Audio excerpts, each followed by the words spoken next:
get in here. What's up, everybody? It's your favorite master of magnetism's favorite nerd, and today we are looking at the Play Arts Kai Marvel variant Magneto. This is on loan to me from my buddy Matthew.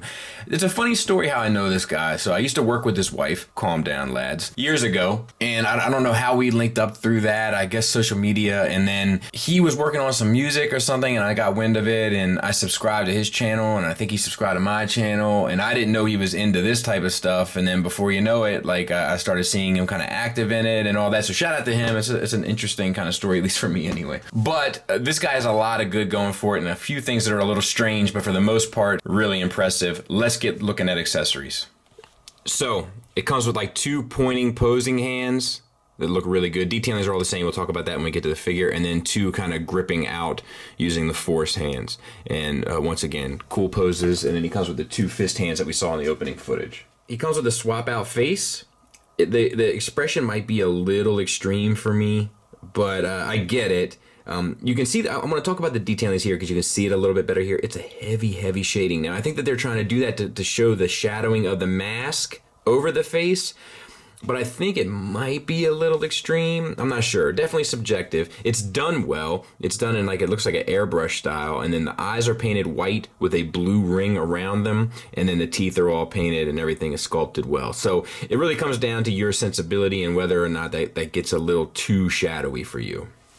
And then he comes with two kind of magnetism effects, and it works by unplugging the fist, plugging the arm in, plugging the hand in, and then this sits between the hand and the forearm. And we'll show that off in final thoughts. But they're all a translucent plastic, a softer plastic, and they vary from like a clear to a light blue to a darker blue. So really cool and well done. Now he also comes with a display stage. We're not going to be showing it because it's not put together, and I don't want to put it together. So you've seen him here before on this channel, but it's a good thing because the cape is so heavy that he does have a hard time standing without it. So it's one of those things, like I always say, like if a figure can't stand well, you have to give him a stand. So as much as I want to criticize the figure for not being able to stand, I really can't because it does come with something to fix the problem. So let's talk about the figure. The detailings are out of this world. I love how far the helmet sits down on the face. Like, it really gives that intimidating look. Let's talk about the helmet. It's a glossy paint. It's airbrushed from a medium red to a darker red. Not a whole lot of highlights, but the medium red acts as a highlight. So I think that's the way to go. It ends up making him look a little bit more dangerous. And then we have the silver paint, and the silver paint has a thin black wash around the ridges. It has a black wash throughout on all the line work to get inside there and bring out that depth. And then we have all the gems on that are painted blue throughout. Really extremely well done. And then we have, you can take this off, that's how you swap the face out, then you have the more stern face. So ultimately okay. Now the head itself is a double ball peg from the head to the neck, and then it feels like a single from the neck into the chest. We're falling apart at the hinges here. Let's fix that. So articulation wise, you can get all the way down to there and look good. All the way up to there. Yeah, and looks fine. So not great range up, and then side to side and down and so forth. So no real complaints from me. I don't think Magneto's a character that needs to look up as much as he needs to look down at you and the rest of the world, you filthy humans. So double ball peg, I think that might be a single ball peg. I can't tell. I'm gonna guess a double. Great range on it though. Forward to there, back to there, side to side, and then the swivel. And then we have another one from the abdomen into the pelvis, which is definitely a single. And using both, you can kind of get extreme range on this guy. Detailings wise, and that swivels as well. So detailings wise, it's the same type of red here that we talked about in the helmet. We have this silver with a blue paint added. We have this silver here with a purple shading airbrushed on, and then a bright silver for all the little buttons there, so to speak. And then we have this darker, like the leathery suit part, and then the cloth underneath. Now for the leathery suit, it's a more matte paint for the red with a darker airbrush, and then a wash over top for all the ridge lines. And then for underneath, it's a purple with a dark shade. That looks more like a wash than an airbrush to me, but it works very well. And that's a matte also, and that's all digitally, it looks like digitally sculpted with all the textures and stuff. So really well done. Now for the shoulders, I haven't really looked at them yet, and I don't... See, I feel like they're ratcheted ball hinges, but I can't really see it. It might just... No, there's the hinge. I'm just having a hard time, and I really don't want to break it. So the joint tolerance is a little off there, but I would imagine you can get it out to 90 degrees, but I can't say for sure because that joint is so tight. And then it goes to a ball peg that sits a little further in down inside the chest than I would prefer, which is okay because you can manipulate it and get it up, so to speak. And it helps you get it across the chest a taste, but I don't see any real purpose to keep the arm this low. So I would have rather it sat up a little higher, and that might have been able to get you a little bit more of the butterfly joint, but I'm not sure. Either way, it's fine, but just something to think about. Bicep swivel at a beautiful cut that you hardly even notice. Right here at this armor plating, all of these detailings are done the same as we just talked about with the chest, whether it be the silver metal, the red armor, or the red leather, or the purple fabric kind of texture.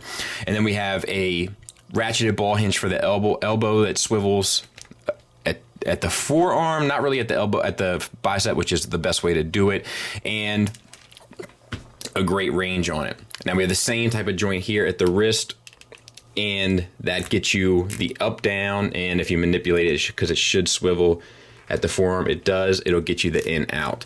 So all of that works well. For the forearm detailings, we have these extra kind of pistons with a silver paint and a wash on them. They look good. And then for the hands, we have both the cloth texture, the red leather, and the silver armaments on the hands, and they're all painted extremely well. So, same for the other side. Now the cape. The capes are where play arts sometimes lose me. So this is in two sections, but it does cover down quite beautifully. Let's back out a taste. You know, usually we get some gappage in there. This wraps out far enough where, I mean, you can get it out to there without any sort of gap, and you can probably get it a little further and not notice, you know, on a shelf. So that looks really good to me. The cape itself is made up of little shards of metal. I think that's a brilliant idea. I think it's really interesting. It's all in this purple gloss with different shadings and airbrush textures throughout. It looks phenomenal. And then we have this piece that covers down, but it does prevent it from getting up a fair bit. However, I'm not sure you would want it up much further than that anyway. It's on a ratcheted ball hinge that pegs into the back, which that gives it the swivel, but it is very heavy, so you're not going to be able to get it to stay, but you can get it out of taste before the weight kind of bears down, and you can kind of sit it against itself for extra support. So I think ultimately it's one of the better capes I've seen from Play Arts, but still not without total issue. I do love the sculpt of it. I love how it curls around here on the fronts. Just has a lot of character to it. I dig that a lot. So let's move down. We have ratcheted universals for hips. Because of these side armor pieces, you don't get out very far, and they're ratcheted forward as well, but once again, articulation is a bit limited because of this floating piece that has this extra kind of leather armor kind of on the side. It's not the worst thing in the world, but it is a bit of a hindrance. You get a thigh swivel, both at a cut joint here that's hidden real well, and the thigh swivel is built into the universal, so you should get all that you need without any kind of sculpt issue there. We have a double jointed knee, and I think for Play Arts, that's kind of average. You know, every now and then they make a knee that impresses you, but for the most part, it's not the prettiest. The same type of armor paint. We have this blue paint. It does get outside the lines a little bit there. That's not what I've come to expect from them, but it does have a wash over top, which does look good. Armaments here. The straps are black with silver buckles, so that's something new that we haven't seen really in the rest of the figure, and looks good. And then we have the red armor and silver purple armor down there, and that all looks good. And then for the ankles, we have ball hinges ratcheted for an ankle tilt up, ankle tilt down, toe hinge, and it swivels at the peg for a rocker. So, yeah, not a whole lot of negative to say about this guy. Couple little weird quirks around the way, but for the most part, pretty phenomenal. Final thoughts wise, let's get the negatives out of the way because they are few. He is a little back heavy. It is difficult to get him to stand, but as you can see, it's not impossible. Plus, he comes with a base that will support him, so I think it's kind of a fair trade. The shoulder articulation is a bit weird, plus these joints on this guy seem a bit stiff. I don't know if Matt wants to take a kind of a hot air gun to this or a blow dryer or something and try to heat it up a taste and see if he can have more luck, but it was very challenging for me, and the last thing I want to do is break such a beautiful looking figure, which it is. Little couple paint mishaps on the blue around the thighs. That's going to be an individual. Results will vary. All of these figures are hand painted. With human hands comes human error. So I think it's a decent trade-off for the amount of paint that you get on this thing. I also think that maybe the face is a little too shadowed and gets lost in the sauce there, but at least the eyes are bright enough where at least you know they kind of pop out.